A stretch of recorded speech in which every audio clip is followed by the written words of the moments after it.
Assalamualaikum warahmatullahi wabarakatuh. Waalaikumsalam warahmatullahi wabarakatuh. Bismillah, alhamdulillah, wa kafa, wassalatu wassalamu ala rasulillah al-mustafa wa ala alihi wa ashabihi wa mawalah. Allahumma salli ala Muhammadin wa ala alihi wa ashabihi ajma'in, amma ba'du.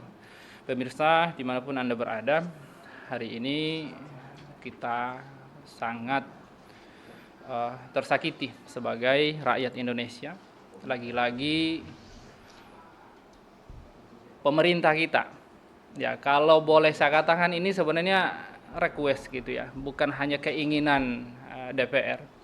Kalau telah diklarifikasi oleh Bapak Dev Laksono, ya salah satu anggota Komisi 1 ya kalau nggak salah, yang mencoba untuk menjawab bahwa ini bukan permintaan pemerintah, bukan request pemerintah, tetapi ini adalah inisiatif. Nah, kalau memang inisiatif, mereka tahu dong kalau rakyat itu sebenarnya menolakkan begitu ya. Tidak ada rakyat yang menginginkan hal itu, tapi mereka sebagai wakil rakyat, kenapa memaksakan? Bahkan tadi saya dengar katanya, menurut para jurnalis ya, ini nampaknya sepakat mereka orang-orang yang ada di DPR sebagai wakil rakyat itu ya, kayaknya semua fraksi sepakat gitu kan bahwa ini akan digolkan gitu. Dan tadi Bung Agun juga katakan ini kalau terjadi digolkan akan menjadi kiamat bagi bangsa ini. Nah, pemirsa dimanapun Anda berada, jadi rancangan yang sampai pada kita ini nampak ya, ini rezim Jokowi ini ya adalah rezim yang benar-benar sangat otoritarianisme gitu kan. Undang-undangnya sangat brutal. Undang-undang yang sama brutalnya dengan RUU ini ya, ada undang-undang ormas, ada undang-undang ITE kemarin ya sebelumnya. Nah, ini ITE ini dan juga ormas ini kan membatasi terutama secara sikap perilaku ya kan. Nah, kalau penyiaran ini dilakukan, ini mungkin secara omongan kali, ucapan kali ya, yang sebenarnya baik ya, kebebasan berpendapat, berbicara depan publik, dan juga kebebasan berekspresi, ini salah satu 2 dari 4 ya pilar demokrasi ya, pilar daripada kebebasan yang saat revolusi Prancis itu terjadi, lahir kemudian kapitalisme, ada 4 kebebasan yang kemudian harus dijamin untuk tegaknya demokrasi. Jadi saya juga mungkin menyangka begini ya, mungkin negeri kita ini benar-benar bukan juga demokrasi lagi kali, atau memang demokrasi mengakomodasi itu. Ini kalau memang demokrasi mengakomodasi itu, jadi saya katakan pada rakyat Indonesia, berhentilah berharap pada demokrasi. Jadi demokrasi nggak bisa jadi harapan gitu kan. Kita sudah cukuplah gitu apa yang kita saksikan saat ini, berbagai kezaliman, berbagai kesengsaraan ya, kehempitan ya yang dirasakan oleh rakyat ya, menjadi alasan untuk meninggalkan demokrasi. Para pemirsa dimanapun Anda berada, menyambung tadi atau menyempurnakan apa yang disampaikan oleh Buya Mikdad tadi, bahwa ya dalam Islam ya, bahwa hak berbicara ya tidak perlu jaminan siapa-siapa. Hak berbicara itu adalah sesuatu yang fitrah ketika Allah Subhanahu wa taala menciptakan manusia, pada dasarnya dibebaskan berbicara, bahkan untuk kondisi tertentu berbicara itu wajib. Allah Subhanahu wa taala ya berfirman, "Wal takum minkum ummatu yad'una ilal khair wa ya'muruna bil ma'ruf wa yanhauna 'anil munkar."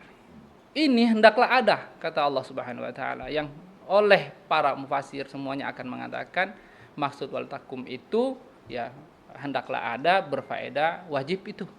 Ya, sebagai fuqaha, mayoritas fuqaha dan sebenarnya semua fuqaha akan mengatakan bahwa itu fardu, hendaklah ada gitu. Wal takum minkum ummatun ya, bahkan ini kalau secara individu nggak ada, hendaklah ada satu kelompok, kalau begitu ya, kira-kira gitu terjemahannya, hendaklah ada. Jadi kalau ada kelompok-kelompok. Di situ betul kata ummatun itu satu kelompok, ya. Tetapi dia bentuknya nakiro. Kalau kita lihat misalnya Ibnu Taimiyah ketika menjelaskan kata ummatun itu maksudnya adalah kelompok itu tidak harus satu, bisa banyak dengan nama-nama yang beragam, tetapi mereka tetap adalah satu umat, yakni umat Islam, gitu.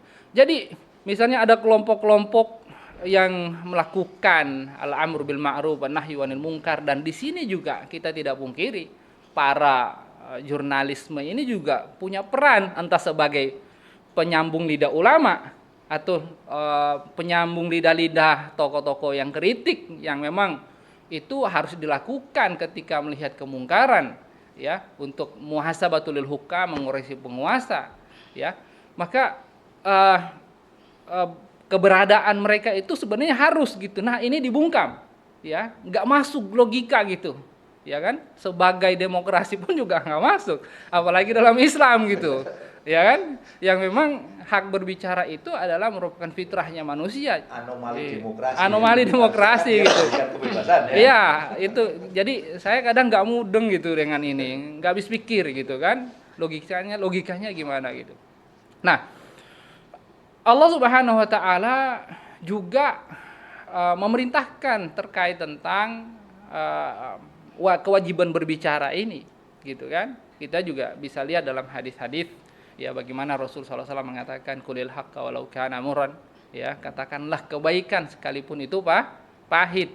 Nah, justru disuruh nih, itu bentuk fi'il amar yang secara umum, secara banyaknya dalil yang menjadi indikator tentang berbicara itu menunjukkan kepada kewajiban. Qulil haqqo, katakan kebaikan. Kan begitu. Nah, kita juga lihat misalnya hadis lainnya, ya, man ra'a minkum munkaran falyughayyirhu, ya, biyadi fa illam yastati fa bilisan fa illam yastati fa biqalbi wa dzalika adaful iman.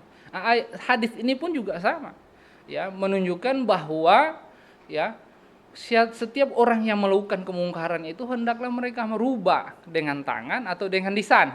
Disuruh berbicara, jadi lagi-lagi disuruh untuk berbicara. Nah, kalau dia diam saja, ya, tetapi menolak, itu dikatakan imannya itu paling lemah, gitu. Jadi dalil-dalil ini sebenarnya mengandung indikator bahwa berbicara dalam konteks tertentu, khususnya dalam hal al-amru bil ma'ruf wan nahyi 'anil munkar, misalnya ketika mengoreksi penguasa yang, ya, penguasa itu kan kalau tidak salah kenapa dikoreksi, ya?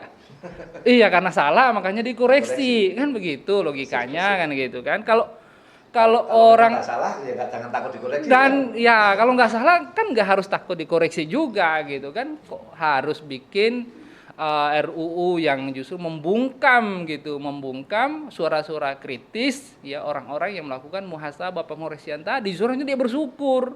Nah, hal ini harusnya bersyukur, gitu kan. Oh, saya salah, dikoreksi sehingga kembali pada jalan yang benar. Nah, ini justru yang ada adalah, ya, menghalangi orang yang mengoreksi, yang meluruskan ini. Jadi lagi-lagi saya nggak mudeng ini itu. Nggak masuk logika ini, Ustadz Irwan ini. Gitu kan, nggak masuk logika saya gitu. Gitu kan, mau pakai yang demokrasi, mau pakai yang Islam juga nggak masuk, gitu kan. Terus pakai apa dia? Iya, itu makanya itu. Bisa jadi dua hal ini yang keliru. Pertama, yang ngoreksi dari Islam, sebenarnya dia ada di sistem kafir gitu. Iya. Jadi nggak nyambung juga kan. Baik, saya lanjutkan lagi, ya. Nah, jadi gini, ada para ulama, gitu ya, ini boleh dikatakan sebagai qaul, ya, para ulama yang mengatakan bahwa, ya, as-sakit anil haq, ya, syaitanun akhras, wan natik bil batil syaitan natik. Jadi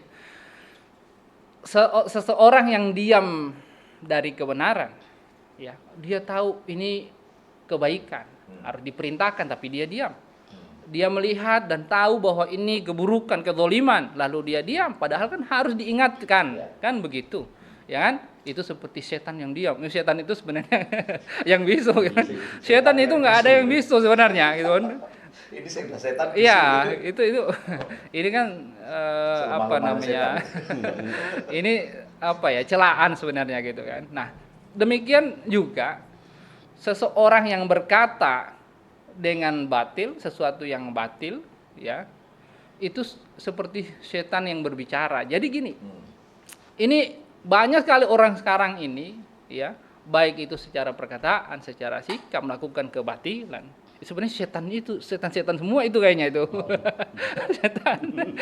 Menurut para ulama ya, saya cuma ngutip doang gitu. Saya cuma ngutip doang. Iya. Kenapa antum takut? Oh. Enggak. Itu bagian dari menyampaikan dengan cara yang lain. Baik.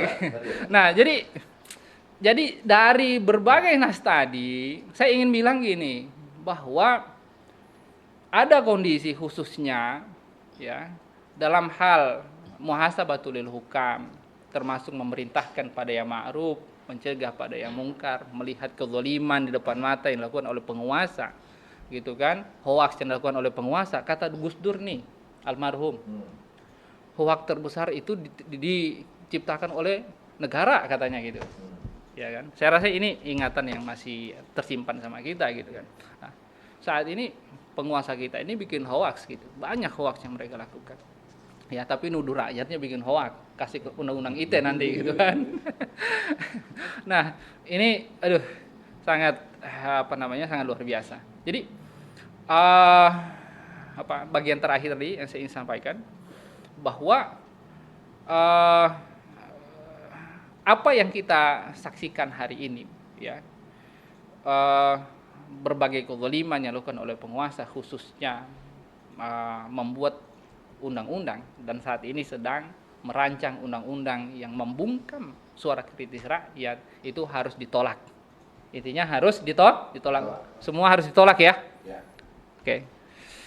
Saya yang bagian terakhir ini mungkin mengajak kepada masyarakat, ya, untuk senantiasa melakukan al-amru bil ma'ruf wan nahyu 'anil munkar, karena merupakan perintah Allah Subhanahu wa taala kepada kita, ya. Tidak ada alasan bagi kita untuk berdiam diri, karena yang ada pada kita adalah melakukan apa yang Allah perintahkan, menjauhi apa yang Allah larang dari kita. Saya kembalikan kepada Bung Agung. Tafadhol.